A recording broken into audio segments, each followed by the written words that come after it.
Big show today on Locked On Nationals as it is Rule 5 cutdown day is what I have nailed it as. But first, if you could make one change on this Nationals coaching staff, who would it be?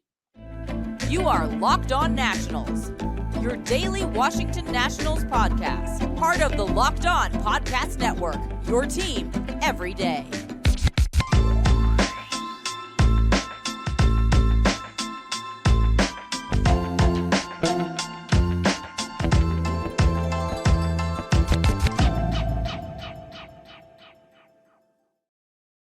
And thank you for making Locked On Nationals your first listen every single day, as we are free and available wherever you get your podcast. And I'm your host, Ryan Clary. You can catch me over on Twitter at RyanClary11 and as well as the show page at LO_Nationals for all your latest Nationals news and notes. And of course, much, much more. So later on in today's show, it is a little bit of an interesting day here as Jeff Passan, the lead baseball insider for ESPN, one of the most prominent names in baseball. You know the name. He kind of said something interesting about the Nationals looking for starting pitchers in a way that we haven't really seen this been talked about yet. I think it's an interesting point that Jeff Passan made. We're going to get to that one a little bit later on. Also, it is a Rule 5 day. We're going to explain that. Also, the Nationals, they're going to have to solidify their 40-man roster. Who's going to be protected? Who may be cut loose from the Washington Nationals? We're going to be discussing that later on as well. But this one is kind of an interesting one that I've been really kind of picking at for a while. If you could make one change on this Nationals coaching staff, who is it? Before we get to that question, let me tell you that today's episode is brought to you by FanDuel, and make every moment more right now. New customers can get $150 in bonus bets with any winning $5 moneyline bet. That's $150 if your team wins. Visit FanDuel.com/lockedon to get started. So to answer this question, make one coaching staff change. Who would it be and why? Well, if you look around Major League Baseball and really kind of just look around, coaching does matter. Duh, right? But really, everyone kind of gives the manager the credit. You know, for the Texas Rangers, it's Bruce Bochy and all the work that he's done. For the Atlanta Braves, it's Brian Snicker and all the work that he has done. But if you look in between that and all their coaching staff changes, Ron Washington, someone that the Atlanta Braves brought on a few years back, someone who's kind of known to be like this infield guru. And if you've seen him in batting practice before games, you might see him doing all sorts of different drills as to really just getting short hop for infielders. Crazy stuff that you just won't see besides Ron Washington doing that. Coaching matters. And as we know, we used to have a coach who was kind of like a guru itself. You may know him as Kevin Long, the hitting coach for the Washington Nationals, who then jumped ship in 2022 and left for the Philadelphia Phillies. Well, Kevin Long matters. And the things that he did here in DC, I think as we kind of, got past that era, as we kind of moved on from Kevin Long, or Kevin Long moved on from us, however you want to put it, I think that's when we kind of noticed, oh, he was valuable. He was very valuable to this team. And a lot of guys talked about it. Kyle Schwarber pinpoint as to one of the reasons as to why he joined the Phillies. Obviously, they were a good team. They were offering up the money. But he also mentioned Kevin Long in that aspect. Trey Turner, when he signed with the Phillies, he mentioned Kevin Long, the Nationals hitting coach. Back when we, had Kevin Long here, offense was never an issue. In fact, you saw guys like Howie Kendrick, career vets who, bounced around Major League Baseball, played for a lot of different postseason teams, but ultimately was a good hitter. But he really peaked here as a Washington National, even in his limited opportunities that he got here. 2019, we all know what happened there. Kevin Long has probably got a pretty big thing to do with that. And you've seen it across multiple different players. It's not just him. He gets the best out of everybody. So coaching does matter here. So what change would you make? What change would I make here? I'm making Darnell Coles. Sorry, I'm making the change right here and right now. Now, some people may be asking, why wouldn't it be pitching coach Jim Hickey? We've seen the pitching crumble over the years. But if you also kind of look around and really through this Nationals tenure, even dating back to the 2010s, the Nationals have always kind of had issues developing pitchers. So is this more so a chef problem with the Nationals when it comes to the pitching? Or is it just you're shopping for the wrong ingredients? And I think that over the years, I think it's pretty noteworthy that the Nationals just haven't been shopping for the right ingredients when you're talking about accumulating pitching talent down in the minor leagues. We haven't done that well. So Jim Hickey and the pitching, while yes, of course it hasn't been that great, but still, that's been a Nationals issue for quite some time. And you could also say the same thing about hitting. Nationals really haven't drafted too many impact bats in the years past. They've signed some good ones. They've had some guys pop up and be pretty solid, like Jacob Young this year. There's a couple others as well. Of course, there's Juan Soto, Bryce Harper, and all the other prospects from the 2010s team. But those Nationals, those were big marquee prospects. Those are guys that you're expected to hit on outside of Juan Soto there. Juan Soto was just a freak in nature, and honestly, it was just incredible. It's Juan Soto. But the switch that I would make today is getting Darnell Coles out of DC. Now, is that something that I'm enthusiastically going to chant that I have something against? No, I don't have anything against Darnell Coles. But for this question, as to who I think can make a greater impact on this Nationals team, I think it would be a better hitting coach. Now, some people may ask, well, who would that be? Who would you change? Like, what decision would you make? Well, there's a couple different guys right now. If you remember Daniel Murphy, second baseman, of course you remember him, but you may not know what he is going to be doing next. He kind of tried to make this bounce back in the majors last year, didn't ultimately work out, retired this past year, but he did acknowledge that the fact that he does want to get into coaching. So if we're talking about names here, and specifically former Nationals, as the Nationals, they do like to fire their former Nats, obviously.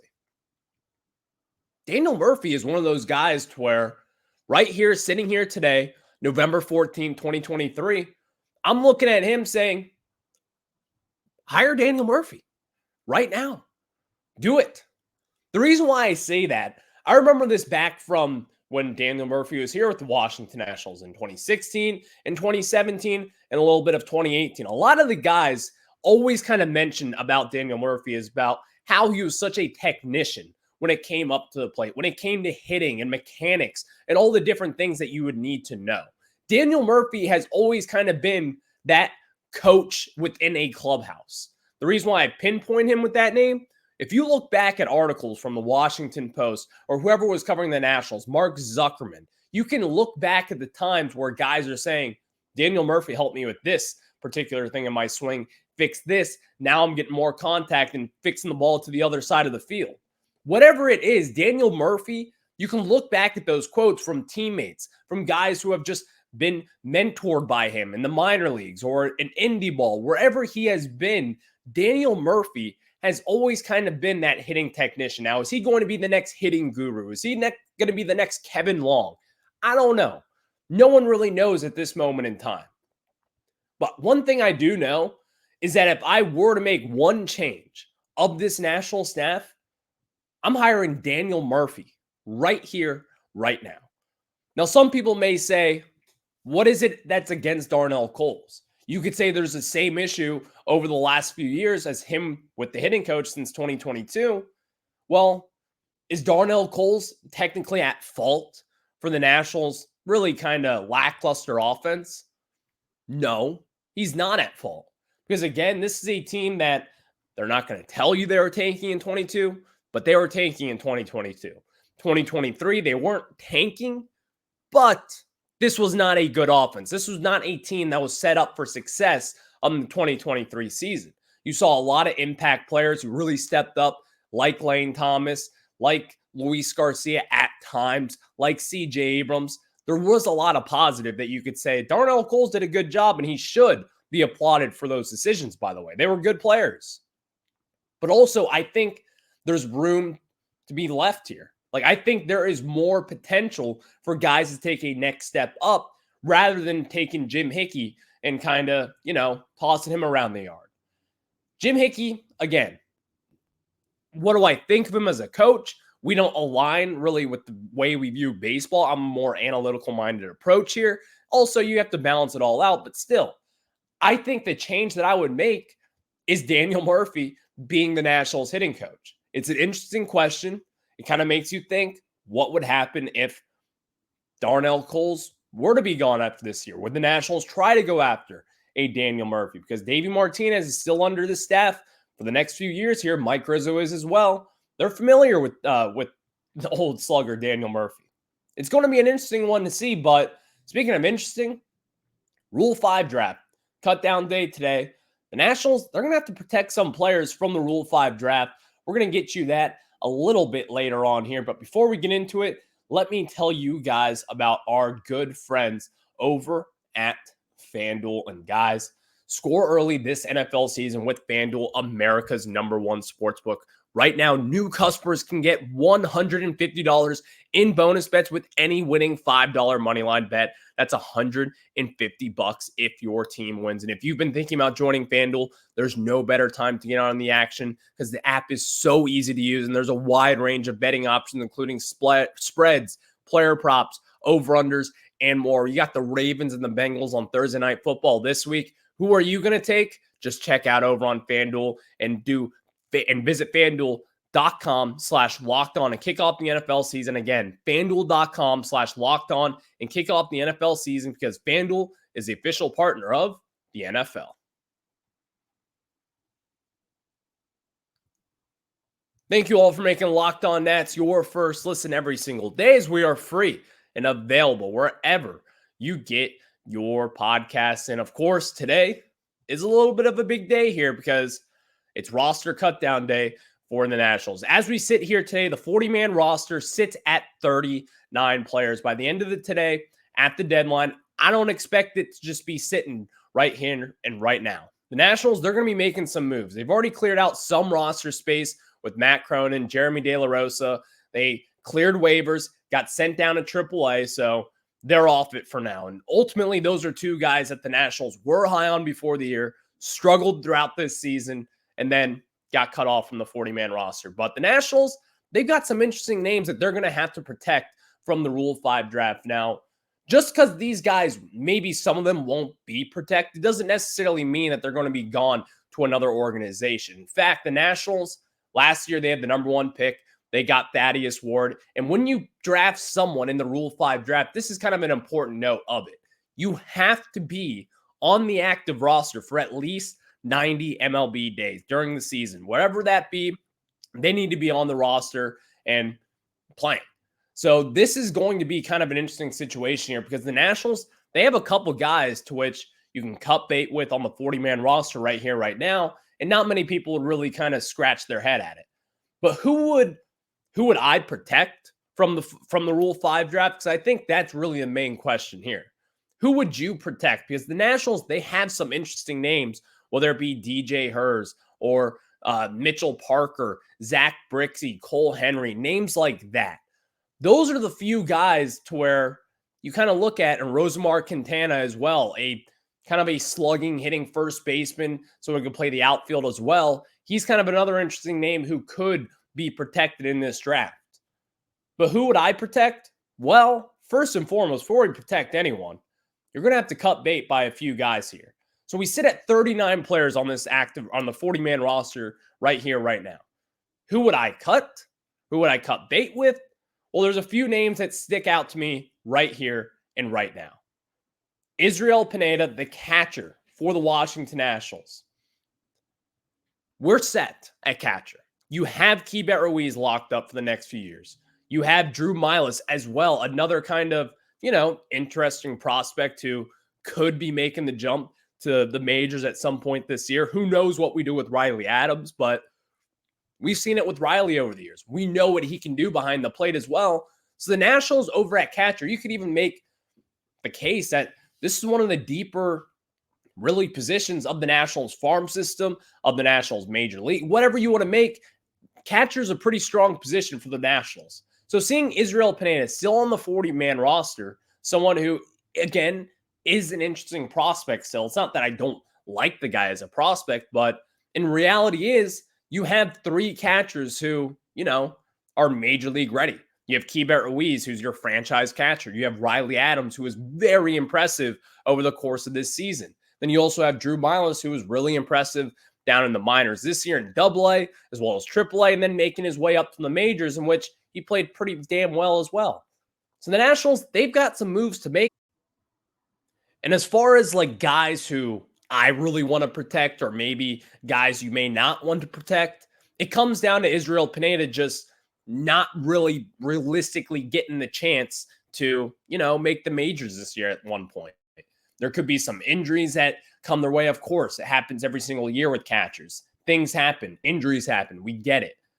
But also on the other hand of this, you're set at catcher. There's nothing to do here. So that is kind of why Israel Pineda kind of sticks out to me as someone I would move off of. But also doesn't just start there as well. That gets us down to 38 players, in which I want to protect 3 players who I'm going to tell you who and why and who else could be in the mix for it. But I'm also cutting bait with former top prospect, not with the Nationals, but with the Red Sox and as well as the Dodgers, Jeter Downs.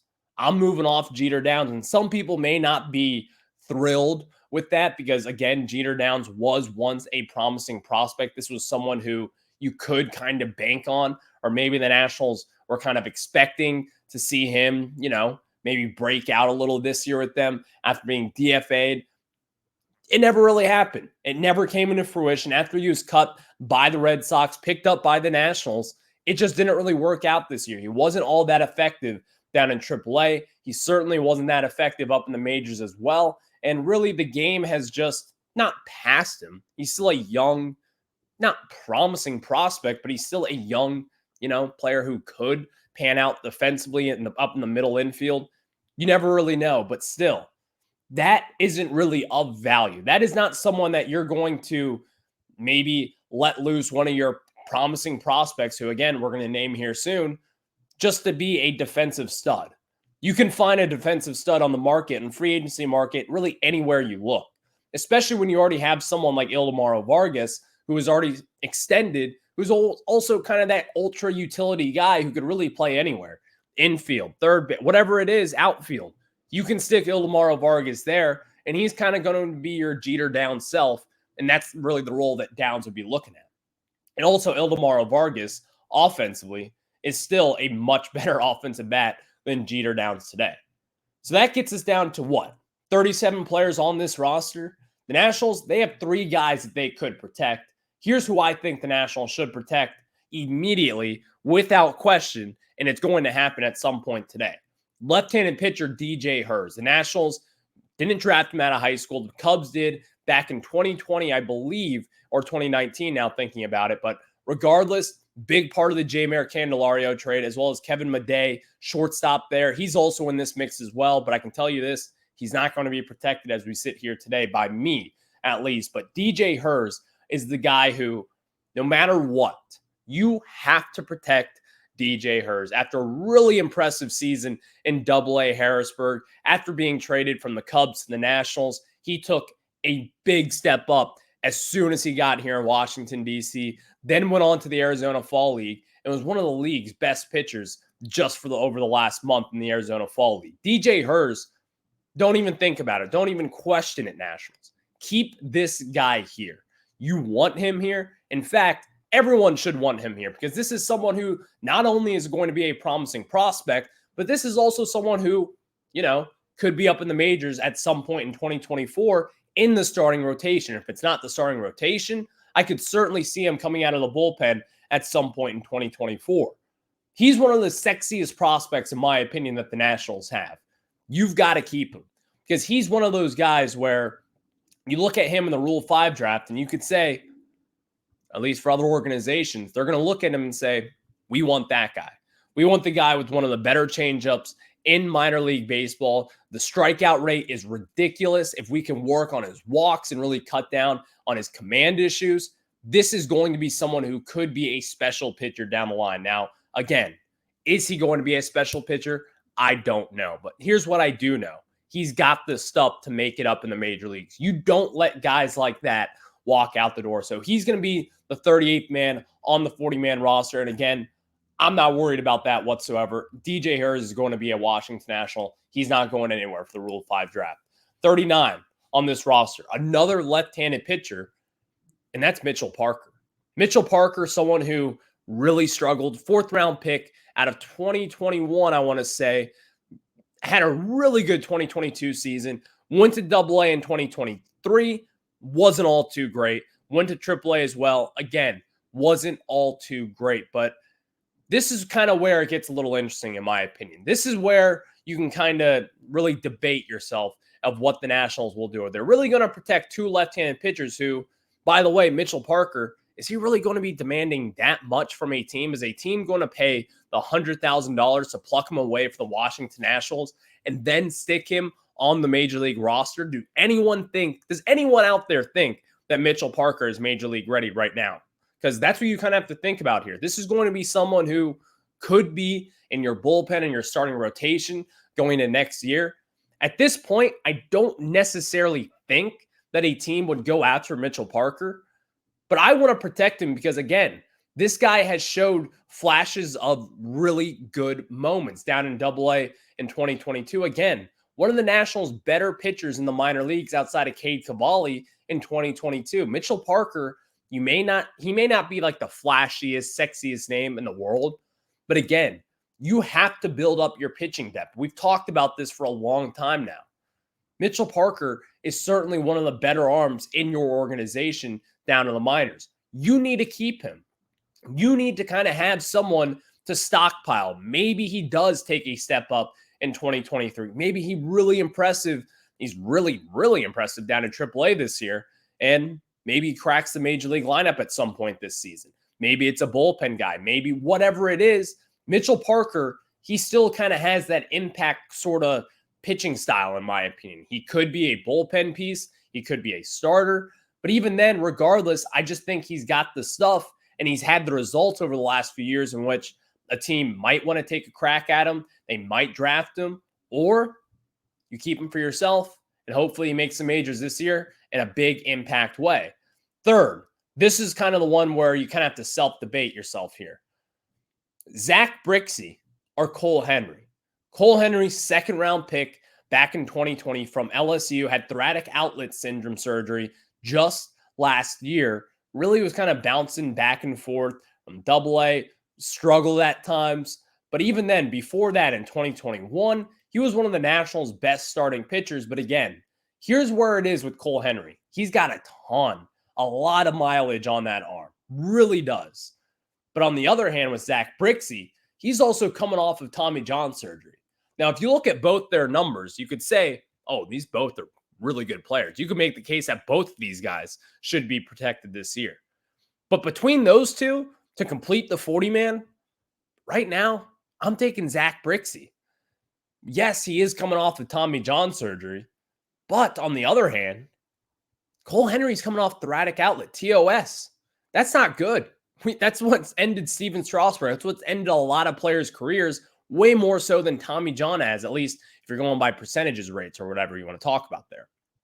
I'm protecting Brixey over Cole Henry because I don't think a team is going to take the chance on Cole Henry right here, right now. And now, if you do, good for you, because Cole Henry, prior to his injury and prior to the TOS, he was a very promising prospect for the Nationals. He was kind of someone who I thought was going to be getting a lot of national attention, who could be a big riser up in the Nationals farm system. He was a former top 10 prospect in the organization, but has since kind of, fallen off since the injuries and everything.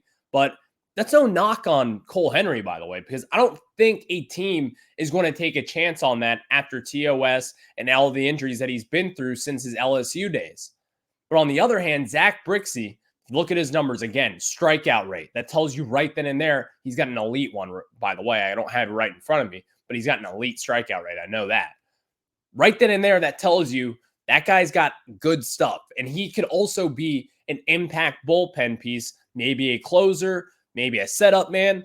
Kind of that's the role that I'm thinking of when it comes to Brixey. Now, is it going to come in fruition? Who knows at this moment in time, because he's coming off Tommy John surgery, and that's also a serious injury that could kind of set you back a little bit. But ultimately, I don't think it will. And I don't think the Nationals are really going to be set up by anything. I don't know if the Nationals will have anyone drafted and plucked away from them once the Rule 5 draft comes, but it'll be interesting nonetheless. So Thank you all for making Locked On Nats your first listen every single day, as we are free and available wherever you get your pods. And next, Jeff Passan said something a little interesting about the Nationals and really kind of what they could be doing come this free agency. I'll answer that after this. Thank you all for making Locked On Nats your first listen every single day, as we are free and available wherever you get your podcasts. And of course, you can check us out wherever you get your pods. Just search Locked On Nationals. And of course, do us a favor. Hit the subscribe button over wherever you get your pods. So Jeff Passan today, I'm pulling up the quote right now. Nationals could be going after starting pitching. This was an interesting quote that I thought Jeff Passan said that I saw this morning. This is from Stone Garrett RBW. Sorry if I got that wrong there. Quote, Nats are hunting for starting pitching, end quote, from Jeff Passan. I didn't get to see this cut. I didn't see where it was made. I'm sure it was on some Baseball Tonight show. Whatever it was, Jeff Passan, number one, a very plugged-in reporter. Very plugged in. One of, if not the best reporter, national reporter at least, in Major League Baseball. Someone who's well respected, who has a ton of sources inside the league, inside front offices, inside coaching staffs. He's got a lot of different people that he talks to daily. Now, what exactly does that mean, though? That the Nationals could be hunting starting pitching? Is that Eric Fetty? Is that Aaron Nola? Is that making a big splashy trade that maybe someone is trying to cut bait from a former top prospect, a.k.a. Alek Manoah? My guy Kev from One Pursuit takes throughout there. Could it be that? Maybe. But also, on the other hand, I don't know why I'm saying this. This is only for Nationals fans, by the way. If you're a Phillies fan, get out of here. Could the Nationals be in on Aaron Nola? Because if you think back to 2011, the Jason Worth signing with the Nationals, that came out of nowhere. No one was really expecting that kind of move, especially with the amount of money that they offered up right then and there. Back in 2015, we did the same thing with Max Scherzer. Everyone called that contract insane. Why would you do that deal? Why would you make that contract? He's only had 2 very good seasons. You're making him one of the highest paid players in MLB history. What are we doing? That contract worked out pretty damn well. Are the Nationals, are they getting ready to just unload on a starting pitcher and say, Aaron Nola, you're going to be a Washington National? Or Alek Manoah, we're going to trade Elijah Green for you. We're going to see what we can get back in the building. Now, Alek Manoah, are they going to trade Elijah Green? I don't think so. That was just a name I threw out there. I don't think that's possible. I don't think the Nationals would do that at this moment in time.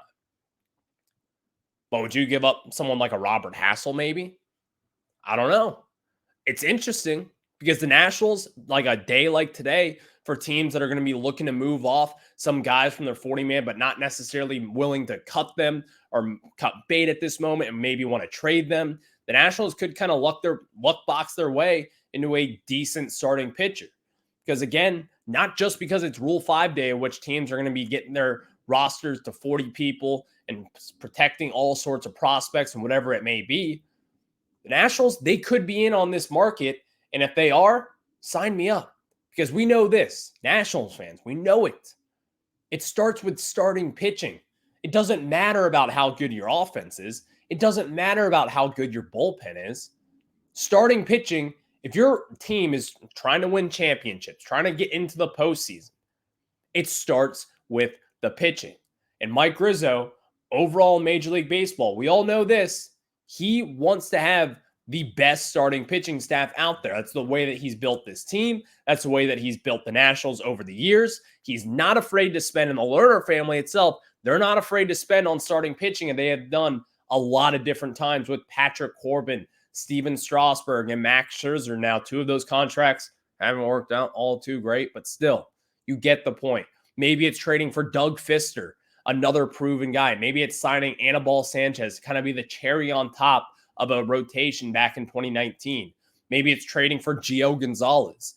This is kind of what the Nationals have done over the years. And maybe, just maybe, because they've been quiet since signing Steven Strasburg to that lucrative extension back in the offseason of 2019, maybe the offseason before 2024 is the year they get right back on track and try to snag their future ace of the Washington Nationals. You never know. You never know. Thank you all for making Locked On Nats your first listen every single day, as we are free and available wherever you get your podcasts. Check us out over on YouTube. Just search Locked On Nationals there and hit that subscriber button as well. So we're going to have a lot to talk about this week. Tomorrow we'll know what the 40-man is and really what this tells us about the Nationals moving forward. But of course, I'll catch you guys on the flip side. Have a good one.